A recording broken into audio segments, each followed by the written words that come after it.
Binocular ടോക്സിന്റെ ഒരു അടിപൊളി വീഡിയോയിലേക്ക് എല്ലാവർക്കും സ്വാഗതം കേട്ടോ. ഞങ്ങൾ ആ കാണാൻ പോയ ആമ്പൽപ്പാടത്തെ ഞങ്ങൾ പോയി വേറൊരു വീഡിയോ കൂടെ ചെയ്ത്.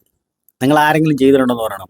ഇതുപോലെ ഇല്ല, കടലിൽ പോണ ബോട്ടിലൊക്കെ ചെയ്യുന്നുണ്ട്, പക്ഷേ ഇതുപോലൊരു ബോട്ടെ പോയി ചെയ്തിട്ടുണ്ടെന്ന് നോക്കണം. അതുകൊണ്ട് ബോട്ടെ ഭക്ഷണം ഉണ്ടാക്കാൻ പറ്റുമോ, സ്റ്റൗ കെട്ടുമോ, അങ്ങനെ ഒന്നും ആലോചിക്കരുത്. പോകുമ്പോൾ ഒരു സ്റ്റൗ എടുത്ത് വെച്ച് ഇച്ചിരി ഇൻഗ്രീഡിയൻസ് പൊടികൾ എടുത്ത് വെച്ച് 2 പാത്രം എടുത്ത് വെച്ച് വെക്കണം. പിന്നെ ഈ മഴ ഇടയ്ക്ക് പെയ്യുന്നതുകൊണ്ട് ഞങ്ങൾ കഴിക്കാൻ അപ്പം വാങ്ങിയിട്ടുണ്ട്, പൊരിക്കാൻ മീൻ ഞങ്ങൾ വന്ന വഴിക്ക് വാങ്ങി കേട്ടോ. നമ്മുടെ കണമ്പല്ല, രോഹു ആ വന്ന വഴിക്ക് ഉണ്ട്, ഇതിൻ്റെ അടുത്ത് തന്നെയുണ്ട്. ഈ മലരിക്കര എന്ന് പറഞ്ഞ സ്ഥലത്ത് അടുത്ത് തന്നെയുണ്ട്. ഞങ്ങൾ വാങ്ങി റെഡിയാക്കി കൊണ്ടുവന്നിട്ടുമുണ്ട്. നമുക്കൊരു അടിപൊളിയായിട്ടൊരു മീനുമൊക്കെ പൊരിച്ച് അല്ലെങ്കിൽ അപ്പമൊക്കെ കഴിച്ച് കുറച്ച് നേരം നമുക്ക് ഈ ബോട്ടിൽ ഇതിനകത്ത് കറങ്ങി കിടക്കാം. ഇപ്പം നല്ല വെയിലാണ്. ഞങ്ങൾ വരുന്ന വഴിക്ക് 2 പ്രാവശ്യം മഴ പെയ്തായിരുന്നു. അങ്ങനെ പിന്നെ ഞങ്ങൾ മടിച്ച്. ഞങ്ങൾ കണ്ട വന്ന വഴിക്ക് നല്ല സുന്ദരം മീനിനെ വാങ്ങിച്ച് പൊരിച്ച് കണ്ട. വെള്ളത്തിനൊന്നും ഒരു പഞ്ഞുമില്ല കേട്ടോ. എൻ്റെ കണ്ണക്കിരിക്കുന്നുണ്ട. 2 ഗ്ലാസ് വാങ്ങിച്ച് വെച്ച് കൊടുക്കായിരുന്നു. ഇവനെ ഞങ്ങൾ പൊരിക്കാൻ പോവാം. അപ്പം ഞങ്ങൾ ഇത്തിരി പാഴ്സൽ വാങ്ങിയിട്ടുണ്ട്. പിന്നെ അപ്പത്തിന് ഞങ്ങൾ എന്തെങ്കിലും ഒരു സെറ്റപ്പ് ഒരു കറിയും ഉണ്ടാക്കും. ഇത്തിരി സവോളയൊക്കെ അരിഞ്ഞ് കറിയും ഞങ്ങൾ ഉണ്ടാക്കും കേട്ടോ. മഴ എപ്പോൾ വേണമെങ്കിലും പെയ്യാം, നോക്കി. അതൊരു വിഷയം. പിന്നെ ഞങ്ങൾ നനഞ്ഞെന്ന് പറഞ്ഞാലും ഞങ്ങൾക്കൊരു വലിയ വിഷയമുള്ള കാര്യമില്ല. ഞങ്ങൾ കുടയും കോട്ടും സാധനങ്ങളും ഒക്കെ എടുത്തിട്ടുണ്ട്. പിന്നെ നമ്മുടെ ഇതടിക്കാതിരിക്കാൻ വേണ്ടി കാറ്റും മഴ അടിക്കാതിരിക്കാൻ വേണ്ടി മറ്റേ അതും എടുത്തിട്ടുണ്ട്. നമുക്കൊരു ഇതുണ്ടല്ലോ, ചെറിയൊരു അടുക്കള ഉണ്ടല്ലോ, നല്ല തടിയിൽ പണിതൊരു അടുക്കള എടുത്തിട്ടതേ കഴുകി വൃത്തിയാക്കി നല്ല സെറ്റാക്കി കേട്ടോ. ഇത് കണ്ടോ, മീനൊക്കെ നമ്മൾ കഴുകി വൃത്തിയാക്കി. ഈ ആമ്പൽപ്പാടത്തെ കുക്കിംഗ്, അങ്ങനെ ഒരു പേര് വിടാം അല്ലേ. മീൻ മറ്റേ ഹിന്ദിക്കാരാണ് വിടുന്നത്, അതുകൊണ്ട് മീൻ നോക്കണം കേട്ടോ. മീനകത്ത് ചെറിയ അഴുക്കും കാര്യങ്ങളൊക്കെ ഉണ്ട്. അതൊക്കെ മേഘം കണ്ടല്ലേ, കണ്ണാടി പോലെ തെളിഞ്ഞ് കാണുന്നുണ്ടോ വെള്ളത്തിനകത്ത്. ഞങ്ങളുടെ ക്യാമറ അതുപോലെ കഷ്ടപ്പെട്ടാണ് എടുക്കുന്നത്. ആ ചുമ്മാ അത് കഴിയാൻ വെച്ചാൽ അത് വെച്ച് നോക്കിപ്പോ ഒരു രസം. എന്നാൽ പിന്നെ ഇച്ചിരി നേരം അങ്ങനെ ഇരിക്കട്ടെന്ന് വിചാരിച്ചു. ഇനിയിപ്പോൾ കുറച്ച് ദിവസം കൂടെ ഉള്ളൂ, 10-20 ദിവസം കൂടെ എങ്ങാണ്ട് ഉള്ളൂ കേട്ടോ. ആമ്പല് ആരെങ്കിലും ഒക്കെ കാണാണ്ടേ പൊക്കോണം. പ്രത്യേകം പറഞ്ഞിട്ടുണ്ട്, പ്രത്യേകം പറഞ്ഞിട്ടുണ്ട്, രാവിലെ ചെല്ലണം. പിന്നെ ഞങ്ങൾ രാത്രി കുത്തിയിരുന്നത് വിരിയുന്ന കാണാനൊരു വീഡിയോ ഒക്കെ എടുത്തു കേട്ടോ. മഴയുടെ പാട്ട് വരെ മല്ലിച്ചപ്പൊക്കെ കഴുകി അടിപൊളിയാക്കി നമ്മൾ ഇതിനകത്തോട്ട് നമ്മുടെ മീനിനെ നല്ല മോതിരം പോലെ കണ്ടിച്ച് വെച്ചേക്കണം. മീനിനെ ഇട്ട് പൊരിക്കുക. ഇതൊക്കെ ഒരു പ്രത്യേക ഇതല്ലേ. വല്ലപ്പോഴൊക്കെ ജീവിതത്തിൽ ഇങ്ങനെ സ്വാതന്ത്ര്യമൊക്കെ കിട്ടുള്ളൂ. എവിടെ കിട്ടും? ആ ചേട്ടൻ നമ്മുടെ കമ്പനിയാണ്. ചേട്ടൻ പറഞ്ഞു ഒക്കെ റെഡിയാക്കി തരാം, നിങ്ങൾ പോരാൻ പറഞ്ഞു. അതെ, ആ ചേട്ടനാട്ടെ ഇരിക്കണേ. പുള്ളിയുടെ പേര് അനീഷ. പുള്ളി എന്നോട് ചോദിച്ചു നിനക്കാരെ പേരിട്ടേന്ന്. ഞാൻ പിന്നെ പ്രത്യേകിച്ചൊന്നും പറഞ്ഞൊന്നുമില്ല. അടിപൊളിയായിട്ട് ഞങ്ങൾ പാടം മൊത്തം കണ്ടിട്ടുണ്ട്. ഇങ്ങനെ കിടക്കും. 1880 ഏക്കർ കേട്ടോ. 450 ഏക്കറിനകത്തേ ഇതുള്ളൂ, ആമ്പലുള്ളൂ. ഇത് മൊത്തം 1880 ഏക്കർ. ആ കാണുന്ന കെട്ടിന്റെ പുറകിൽ കുട്ടനാടാണ്. മറ്റേ R ബ്ലോക്ക് B ബ്ലോക്ക് എന്നൊക്കെ പറഞ്ഞ് നമ്മൾ സിനിമ കേട്ടിട്ടില്ലേ, ആ സംഭവം കേട്ടോ. ഇവർ ഈ പെട്ടിയും ചെറിയോ അങ്ങനത്തെ ഒരു സംഭവമാണ് വെച്ചേക്കണം. അതിന്റെ സൈഡിൽ നമ്മൾ ആ പോകുന്ന വഴിക്ക് കാണാം മോട്ടോർ വരെ ഉണ്ട്, നിരത്തി വെച്ചേക്കുന്നുണ്ട്. 50 HP വരെ പവറുള്ള മോട്ടോർ വെച്ച് 40-45 ദിവസം കൊണ്ട് അങ്ങോട്ട് അത് പറ്റിക്കുന്നതെന്ന് പറഞ്ഞു. ഇപ്പൊ ഇപ്രാവശ്യം കൃഷി ഇറക്കാൻ ഇത്തിരി താമസം വന്നു. എനിക്ക് തോന്നുന്നു ആമ്പലത്തിനും കൂടുതലുള്ളതുകൊണ്ടായിരിക്കും.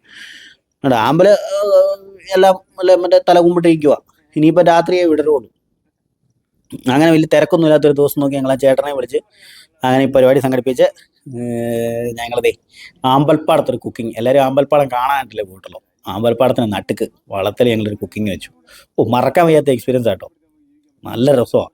പിന്നെ വെയിലുണ്ട്. ഇപ്പം ഞങ്ങൾ കുറച്ചും കൂടെ മാറ്റിയിട്ടുണ്ട്. ഇപ്പം കിടക്കുന്നിടത്ത് നായം വെയിലടിക്കുന്നുണ്ട്. ഞങ്ങളത് അതിൻ്റെ തണൽ പിടിച്ച് അവിടെ കാണുന്ന കാടുണ്ടല്ലോ, അതിൻ്റെ സൈഡിലോട്ട് തണൽ പിടിച്ച് ഞങ്ങൾ പോയിക്കൊണ്ടിരിക്കുക.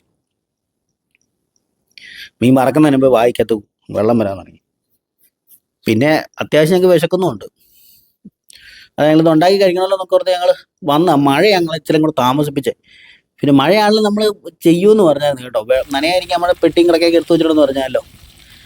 നാരങ്ങാനീര്, ഇതൊക്കെ ഇതിൻ്റെ ഇൻഗ്രീഡിയൻസ് ഒക്കെ എല്ലാവർക്കും അറിയാമല്ലോ, ഇടയ്ക്കിടയ്ക്ക് പറയണ്ടല്ലോ. പിന്നെ കറുമുറാന്ന് ഒഴിച്ച് തിന്നാൻ വേണ്ടി ഞങ്ങൾ മുളക് വാങ്ങിച്ചിട്ടുണ്ട്. അത് നല്ല എണ്ണയ്ക്കകത്ത് കിടന്ന് ഈ നാരങ്ങാനീരും ഇതുമെല്ലാം കൂടെ ചേർന്ന് ഇതായി കഴിയുമ്പോഴത്തേനും നല്ല മുരുമുരാന്ന് അതുകൊണ്ട് കടിച്ചു മുറിച്ചതിൻ്റെ കൂട്ടത്തേക്കാം.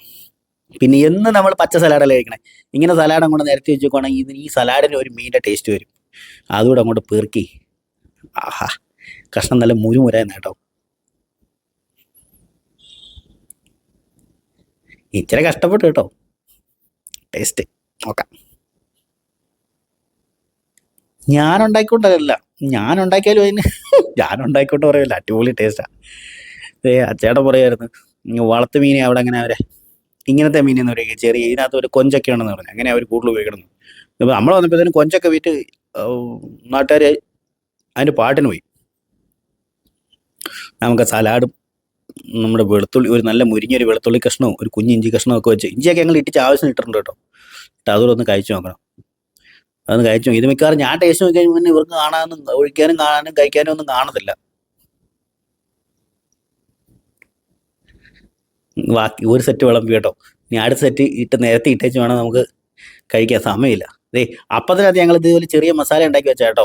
അപ്പത്തിന് ഞങ്ങൾ വേറെ കറിയൊന്നും മേടിച്ചില്ല, കാരണം എല്ലാം കൂടെ ഉണ്ടാക്കാൻ സമയം കിട്ടത്തില്ല, മഴ ഈ പണി കാണിക്കണോണ്ട്. അങ്ങനെ അപ്പം എന്നോട് വിളമ്പി തരാൻ പറഞ്ഞു. ഞാൻ വിളമ്പിട്ട് ഇനി വറക്കാനോട് വെച്ചിട്ടുണ്ട്. വറക്കാൻ വെച്ചേക്കുന്നത് ഇനി അവരിരുന്ന് പൊരിക്കത്തുള്ളൂ. ഇതിപ്പോൾ ഞാൻ തന്നെ കഴിക്കും. ഇനി തലയൊക്കെ പൊരിക്കാൻ ഇപ്പോൾ തലയൊക്കെ പൊരിച്ച് ചെയ്യണം. ഈ അമ്പലപ്പാടത്തിന്റെ വിശേഷങ്ങളൊക്കെ നിങ്ങൾ ഒരുപാട് യൂട്യൂബ് ചാനലും കണ്ട. ഈ അമ്പലപ്പാടത്ത് ഇങ്ങനത്തെ വിശേഷം കണ്ടിട്ടുണ്ടോ? ഞാൻ ചേട്ടനെ നമ്പർ ഞങ്ങൾ തരാം. ചേട്ടനായിട്ട് ചോദിച്ചാൽ മതി. ചേട്ടൻ ഇതിനൊക്കെ നല്ല സൗകര്യം ഉണ്ടാക്കി തരും കേട്ടോ. പിന്നെ ഉണ്ടാക്കാൻ സൗകര്യമുള്ള ആൾക്കാർ ഇഷ്ടംപോലെ പാത്രവും സാധനങ്ങളും കൊണ്ടുപോകണമെന്നുണ്ടെങ്കിൽ നല്ല അടിപൊളിയായിട്ട് ഉണ്ടാക്കി കഴിക്കാം. ഞങ്ങൾ അവസാന ഘട്ട പൊരിക്കലോട്ട് കിടന്ന് തലയും കൂടെ ഉള്ളു ഇനി പൊരിക്കാൻ. അതും കൂടെ പൊരിച്ച് കഴിച്ചിട്ട് വേണം. ഇപ്പം സന്ധ്യയാകാൻ തുടങ്ങി കേട്ടോ. നമ്മൾ മഴക്കാർ പിന്നെയും കയറി വരുക. സന്ധ്യയാകാൻ തുടങ്ങി. ഇനി അധികം നേരം നിൽക്കാൻ പറ്റത്തില്ല. കാരണം വെച്ചാൽ ഇതിന് വെട്ടവും തോന്നുമില്ലാത്ത പോട്ടാ. കാരണം ഇതിനകത്തെല്ലാം വരമ്പുള്ളതുകൊണ്ടേ ചിലപ്പോൾ തട്ടി വെക്കുന്ന കഴിഞ്ഞാൽ രാത്രി ആയി കഴിഞ്ഞാൽ പണിയാണ്. ചേട്ടൻ എന്നിട്ട് ഞങ്ങൾ പതുക്കെ തിരിച്ചും പോകും. അതേ ടവർ നിൽക്കുന്നുണ്ട്. ടവർ ഈ പാറത്തിന്റെ ഒത്ത നടുക്കാൻ നിൽക്കുന്നത് കേട്ടോ. ഈ ലൈൻ വലിച്ചേക്കണേ. ഇവിടുന്ന് 5 കിലോമീറ്റർ അങ്ങോട്ടും ഇങ്ങോട്ടും 5 കിലോമീറ്റർ ഉണ്ടെന്നാണ് പറഞ്ഞത്. കണ്ടു കഴിഞ്ഞാൽ നിസ്സാരമായിട്ട് തോന്നും. ഈ സന്ധ്യയായി. നമുക്ക് സന്തോഷം നമ്മൾ പറഞ്ഞറിയിക്കാൻ പറ്റുന്ന സന്തോഷമാണ്. അടിപൊളിയാണ്. നിങ്ങൾക്ക് എല്ലാവർക്കും പറ്റുന്നുണ്ടെങ്കിൽ പറ്റുന്ന ആൾക്കാർ ചെയ്യണം. അടിപൊളിയാണ്. ഒരു ദിവസം ഒത്തുകൂടാൻ പറ്റുമല്ലോ എല്ലാവർക്കും കൂടെ. ഇതാ ചേട്ടൻ നമ്പർ പറഞ്ഞാൽ ഞങ്ങൾ നമ്പർ തരാം. രാത്രിയായി. ഇനി ഞങ്ങൾ എത്രയും പെട്ടെന്ന് കരയ്ക്കെത്താനുള്ള പരിപാടിയിലാണ് കേട്ടോ. ഇതുകൊണ്ടോ ഈ രാത്രി ആയി കഴിഞ്ഞാൽ ഇതിനകത്ത് ഈ പറഞ്ഞ പോലെ തന്നെ ഇതിൻ്റെ താഴെയെല്ലാം തട്ടിയൊക്കെ നിൽക്കും. അതുകൊണ്ട് വളരെ സൂക്ഷിച്ച് വേണം. ഞങ്ങളൊരു ടോർച്ചൊക്കെ ചെറിയ ടോർച്ചൊക്കെ ഉണ്ട്. അതൊക്കെ ഞങ്ങൾ കത്തിച്ച് നോക്കി. രാത്രിയുള്ള അന്തരീക്ഷം കണ്ടോ. ഞങ്ങൾ ഇച്ചിരിയുടെ കഴിഞ്ഞിട്ടേ പോകത്തുള്ളൂ. ഇതിന്റെ ഷോട്ടാണ് ഞങ്ങൾ ആദ്യം ഇട്ടത്. ഞങ്ങൾ കുത്തിയിരുന്ന ചേട്ടൻ പറഞ്ഞു 8 മണി കഴിയുമ്പോഴത്തേനും ഇത് വിരിയുന്നു. ഇപ്പോൾ ഒരു സമയം 7 1 മണിക്കൂർ ഞങ്ങൾ വെയിറ്റ് ചെയ്യും. മഴ ചെറുതായിട്ട് ചാർത്ത് തുടങ്ങിയിട്ടുണ്ട്. 1 മണിക്കൂർ ഞങ്ങൾ വെയിറ്റ് ചെയ്യും. ഇപ്പോൾ ഒന്നും വിരിയാൻ തുടങ്ങിയിട്ടോ. 1 മണിക്കൂർ വെയിറ്റ് ചെയ്യുന്ന ഒരു വീഡിയോ എടുത്തിട്ട് ഞങ്ങൾ പോകത്തുള്ളൂ കേട്ടോ. അപ്പം എല്ലാവർക്കും സ്വാഗതം. ഓക്കെ.